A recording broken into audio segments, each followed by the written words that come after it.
महाभारत और रामायण में हमने अनेक राजाओं और महापुरुषों की कथाएं सुनी हैं, लेकिन आज मैं आपको भागवत पुराण की एक ऐसी सत्य घटना सुनाने जा रहा हूं, जिसके बारे में बहुत कम लोग जानते हैं। यह कहानी है राजा नृग की, एक ऐसे राजा की जिन्हें संसार का सबसे बड़ा दानी कहा जाता था। उन्होंने असंख्य गायों का दान किया, स्वर्ण, भूमि, वस्त्र और धन का भी दान किया, धर्म और न्याय की रक्षा की, लेकिन फिर भी मृत्यु के बाद उन्हें स्वर्ग नहीं मिला, उन्हें मनुष्य योनि भी नहीं मिली, बल्कि उन्हें एक विशाल गिरगिट की योनि में जन्म लेना पड़ा। आखिर ऐसा कौन सा पाप था जो इतने महान दानी राजा से हो गया? क्या उन्होंने किसी की हत्या की थी? क्या उन्होंने किसी का धन लूटा था? या फिर उन्होंने भगवान का अपमान किया था? नहीं, उनका अपराध इतना छोटा था कि शायद आज हम में से अधिकांश लोग उसे अपराध ही न माने।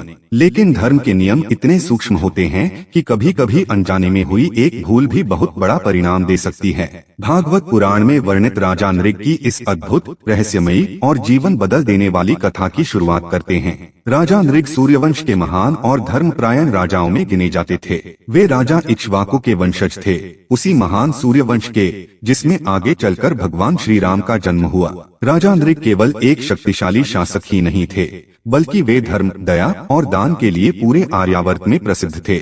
उनका एक ही विश्वास था, धन तभी पवित्र है जब उससे किसी जरूरतमंद का कल्याण हो। इसी कारण उन्होंने अपने जीवन का अधिकांश भाग दान, पुण्य और धर्म के कार्यों में लगा दिया। कहा जाता है कि उन्होंने जितनी गायों का दान किया था, उनकी संख्या गिनना भी असंभव था। भागवत पुराण में वर्णन मिलता है कि उन्होंने इतनी अधिक गायों का दान किया जितने पृथ्वी पर रेत के कण, आकाश में तारे और वर्षा की बूंदें हैं।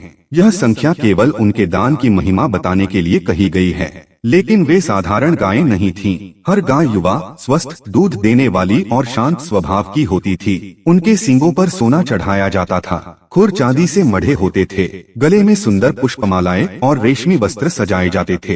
हर गाय के साथ उसका बछड़ा भी दिया जाता था, ताकि ब्राह्मण को भविष्य में भी किसी प्रकार की कठिनाई न हो। इतना ही नहीं, दान के साथ भूमि, स्वर्ण, वस्त्र, आभूषण, सेवक और जीवनयापन की अन्य आवश्यक वस्तुएं भी दी जाती थीं।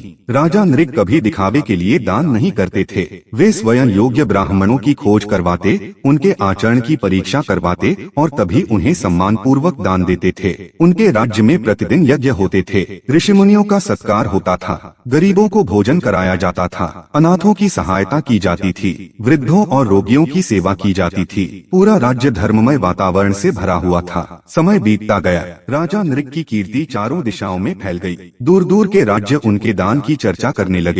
लोग कहते, यदि दान का कोई दूसरा नाम है तो वह राजा नृग हैं। लेकिन कभी कभी जीवन में एक छोटी सी असावधानी भी वर्षों के पुण्य पर भारी पड़ जाती है। एक दिन एक अत्यंत विद्वान और धर्मनिष्ठ ब्राह्मण राजा नृग के महल में आए। राजा ने उनका आदर सत्कार किया और उन्हें अनेक उत्तम गायों का दान दिया। ब्राह्मण अत्यंत प्रसन्न होकर उन गायों को अपने आश्रम ले गए, लेकिन नेति को कुछ और ही स्वीकार था। उन गायों में से एक गाय किसी कारणवश अपने पुराने झुंड की ओर लौट आई। राजकीय गौशाला इतनी विशाल थी कि वहाँ हजारों नहीं बल्कि लाखों गायें रहती थीं। किसी भी सेवक का उस एक गाय पर ध्यान नहीं गया। वह गाय फिर से अन्य गायों के बीच मिल गई। कुछ समय बाद एक अन्य ब्राह्मण राजा नृग के दरबार में पहुँचे।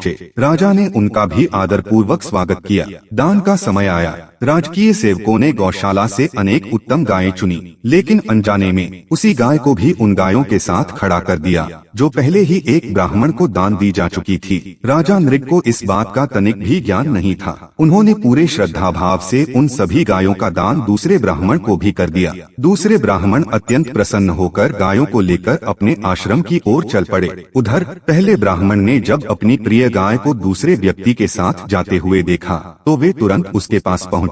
उन्होंने क्रोधित होकर कहा, यह गाय मेरी है, इसे स्वयं राजा नृग ने मुझे दान दिया था, तुम इसे कहाँ ले जा रहे हो? दूसरे ब्राह्मण ने शांत स्वर में उत्तर दिया, नहीं, यह गाय अभी अभी राजा ने मुझे दान में दी है, अब यह मेरी है। पहले ब्राह्मण ने कहा, दान एक बार हो जाने के बाद राजा भी उस वस्तु पर अधिकार नहीं रखता, यह गाय पहले से मेरी है। दूसरे ब्राह्मण ने भी दृढ़ता से कहा, मैंने इसे धर्म पूर्वक दान में प्राप्त किया है, मैं इसे वापस नहीं करूँगा। देखते ही देखते विवाद बढ़ने लगा। दोनों ब्राह्मण अपने अपने अधिकार की बात कर रहे थे।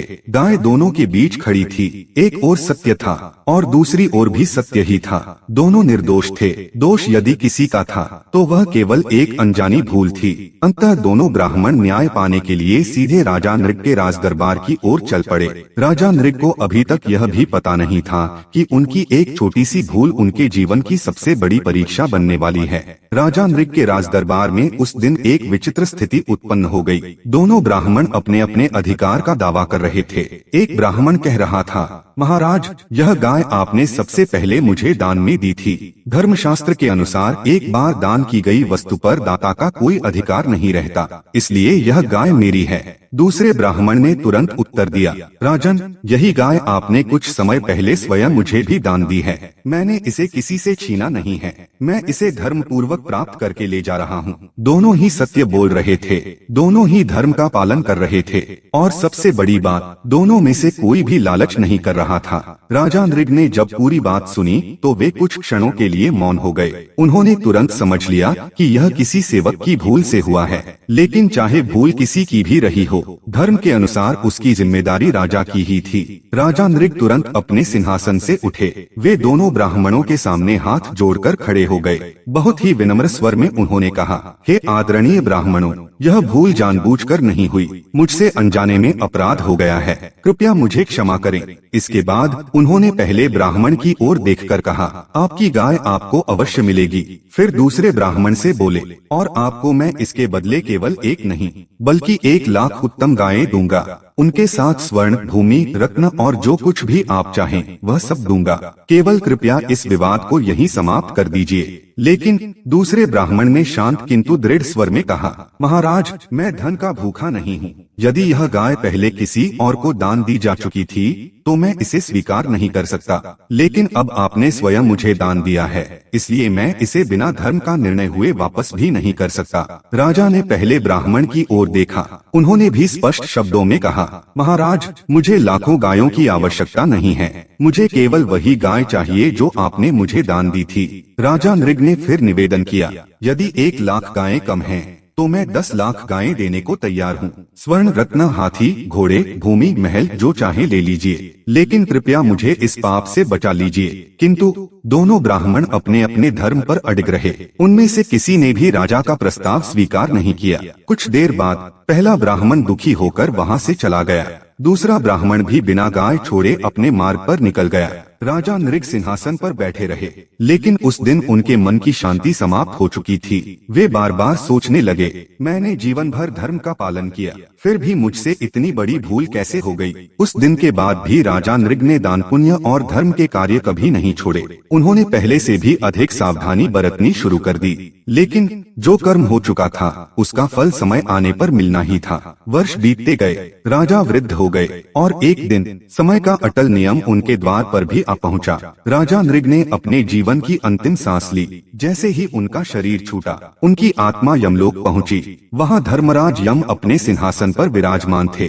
चित्रगुप्त ने राजा नृग के जीवन का पूरा लेखा जोखा प्रस्तुत किया। राजा के पुण्य इतने अधिक थे कि उनका वर्णन करना भी कठिन था। दान, यज्ञ, धर्म, गरीबों की सहायता, ब्राह्मण सेवा, गौदान, सभी पुण्य कर्मों से उनका जीवन भरा हुआ था। लेकिन उन असंख्य पुण्यों के बीच एक छोटा सा पाप भी दर्ज था। एक ही गाय का 2 ब्राह्मणों को दान। धर्मराज ने राजा नृग की ओर देखकर कहा, राजन, तुम्हारे पुण्य इतने अधिक हैं कि तुम्हें अत्यंत उच्च स्वर्गलोक प्राप्त हो सकता है, लेकिन इस एक कर्म का फल भी तुम्हें अवश्य भोगना होगा। फिर यमराज ने उनसे एक प्रश्न पूछा, तुम पहले अपने पुण्य का फल भोगना चाहते हो या पहले इस छोटे से पाप का? राजा नृग कुछ क्षण मौन रहे। उन्होंने विचार किया, यदि पहले स्वर्ग चला गया तो वहाँ के सुखों के बाद पाप का दंड सहना और भी कठिन होगा। इसलिए उन्होंने हाथ जोड़कर उत्तर दिया, हे धर्मराज, मैं पहले अपने पाप का फल भोगना चाहता हूँ, उसके बाद जो भी पुण्य का फल होगा उसे स्वीकार करूंगा। धर्मराज ने गंभीर स्वर में कहा, तथास्तु। और उसी क्षण राजा नृग का दिव्य स्वरूप लुप्त होने लगा। उनका शरीर बदलने लगा और अगले ही पल वे एक विशालकाय गिरगिट की योनि में जन्म ले चुके थे। लेकिन यह कोई साधारण गिरगिट नहीं था। उन्हें अपने पिछले जन्म की हर बात याद थी। उन्हें याद था कि वे कौन थे, उन्होंने क्या किया था और किस एक भूल ने उन्हें इस योनि तक पहुंचा दिया। कुछ ही समय बाद वे एक पुराने गहरे और सूखे कुएं में गिर पड़े। अब वही कुआं उनका कारागार बन चुका था। दिन, महीने, वर्ष और फिर न जाने कितने वर्ष बीत गए। वे उस अंधेरे कुएं में पड़े केवल एक ही आशा में प्रतीक्षा करते रहे, क्या कभी भगवान स्वयं आकर मुझे इस योनि से मुक्त करेंगे। समय बीतता गया। न जाने कितने वर्ष, कितनी शताब्दियां उस सूखे और अंधेरे कुएं में बीत गईं। फिर भी उनके मन में भगवान के प्रति कोई क्रोध नहीं था। वे मन ही मन केवल एक ही प्रार्थना करते रहते, हे प्रभु, जब भी आपकी इच्छा हो मुझे इस योनि से मुक्त कर दीजिए। एक दिन द्वारका के कुछ यादव कुमार वन में विहार करने निकले। खेलते खेलते उन्हें प्यास लगी। जल की खोज करते हुए वे एक पुराने सूखे कुएं के पास पहुँचे। उन्होंने भीतर झांका तो उनके आश्चर्य का ठिकाना नहीं रहा। कुएं के भीतर एक अत्यंत विशाल गिरगिट पड़ा हुआ था। उसका शरीर पर्वत के समान बड़ा था। राजकुमारों को उस पर दया आ गई। उन्होंने रस्सियां डाली, लाठियां डाली। कई लोगों ने मिलकर उसे बाहर निकालने का प्रयास किया, लेकिन वह इतना विशाल और भारी था कि कोई भी उसे बाहर नहीं निकाल सका। तब उन्होंने निश्चय किया, चलो भगवान श्री कृष्ण को बुलाते हैं। कुछ ही समय बाद स्वयं भगवान श्री कृष्ण वहां पहुँचे। उन्होंने कुएं में झांका। एक ही क्षण में वे सब कुछ समझ गए। भगवान मुस्कुराए। उन्होंने बिना किसी प्रयास के अपना बायां हाथ कुएं में बढ़ाया और उस विशाल गिरगिट को सहज ही बाहर निकाल लिया। जैसे ही भगवान का दिव्य हाथ उस गिरगिट के शरीर को स्पर्श हुआ, एक अद्भुत चमत्कार हुआ। उसका कुरूप शरीर दिव्य प्रकाश से चमकने लगा। देखते ही देखते गिरगिट का शरीर समाप्त हो गया। उसके स्थान पर स्वर्ण के समान तेजस्वी दिव्य वस्त्र और आभूषण धारण किए हुए एक सुंदर पुरुष प्रकट हुआ। उसका तेज ऐसा था कि वहां उपस्थित सभी लोग आश्चर्यचकित रह गए। राजा नृग ने भगवान को प्रणाम किया। उस दिव्य पुरुष ने भगवान श्री कृष्ण के चरणों में साष्टांग दंडवत प्रणाम किया। उनकी आंखों से आनंद के आंसू बहने लगे। कुछ क्षण तक वे भगवान के चरणों से उठ ही नहीं पाए। फिर हाथ जोड़कर बोले, हे जगन्नाथ, आज आपके स्पर्श से मैं उस भयानक योनि से मुक्त हो गया। यह सब आपकी असीम कृपा है। भगवान श्री कृष्ण ने मुस्कुराकर पूछा, तुम कौन हो? किस कर्म के कारण तुम्हें यह योनि प्राप्त हुई? यद्यपि भगवान सब जानते थे, फिर भी उन्होंने संसार के कल्याण के लिए यह प्रश्न किया। राजा नृग ने विनम्रता से कहा, हे प्रभु, मैं सूर्यवंश का राजा नृग हूँ। इसके बाद उन्होंने अपने जीवन की पूरी कहानी सुनाई। उन्होंने बताया कि कैसे उन्होंने असंख्य गायों का दान किया,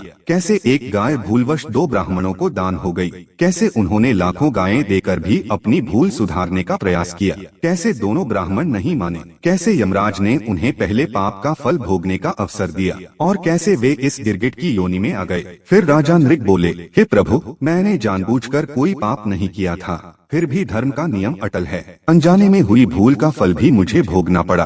राजा नृग की बात सुनकर भगवान श्री कृष्ण ने वहां उपस्थित सभी यादवों और मनुष्यों को शिक्षा देते हुए कहा, दान अत्यंत पवित्र कार्य है, लेकिन दान देते समय पूर्ण सावधानी रखनी चाहिए। फिर भगवान ने कहा, विशेष रूप से ब्राह्मण को दिया गया दान अत्यंत पवित्र होता है। उसे भूलवश भी वापस नहीं लेना चाहिए और न ही किसी दूसरे को देना चाहिए। उन्होंने आगे कहा, धर्म के मार्ग पर चलने वाले मनुष्य को अपने प्रत्येक कर्म में सावधान रहना चाहिए, क्योंकि कर्म चाहे छोटा हो या बड़ा, उसका फल अवश्य मिलता है। भगवान का यह उपदेश केवल राजा नृग के लिए नहीं था, बल्कि आने वाली सभी पीढ़ियों के लिए था। भगवान श्री कृष्ण की आज्ञा से उसी समय एक दिव्य विमान वहां पहुंचा।